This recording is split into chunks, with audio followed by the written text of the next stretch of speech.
এই সানডেটা আলাদা করে প্ল্যান না করে আমরা বেরিয়ে পড়েছিলাম বিকেলের দিকে শিলিগুড়ির অচেনা রাস্তাগুলো ঘুরে দেখতে।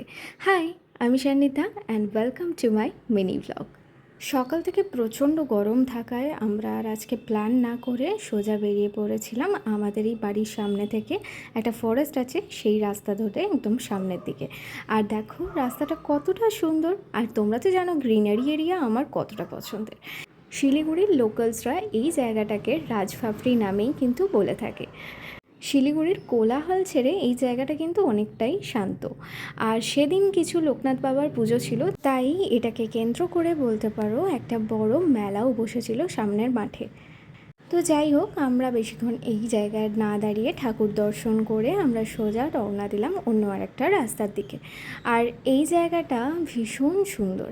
এখানে আমি সরস্বতী পুজোয় লাস্ট এসেছিলাম। আর এই জায়গাটা না খানিকটা আমাদের দুর্গাপুরের এবিএলের মতন ফিল পাওয়া যায়। যেহেতু ফরেস্ট এরিয়া, তাই চারিদিকে কিন্তু অনেকটাই প্ল্যান্টেশন হয় বিভিন্ন মেডিসিনাল ট্রির। আর মাঝে মধ্যে জানো তো এই রকম রাস্তায় রাস্তায় শুধু ঘুরতে বেশ ভালো লাগে। আর সেদিন আমরা পুরো শিলিগুড়ির যত রোড আছে সেই রোডগুলো কভার করেছিলাম। যাই হোক, বাড়ি ফেরার টাইমে এখান থেকে একটু কিটক্যাট শেক খেয়ে বাড়ির উদ্দেশ্যে রওনা দিয়েছিলাম।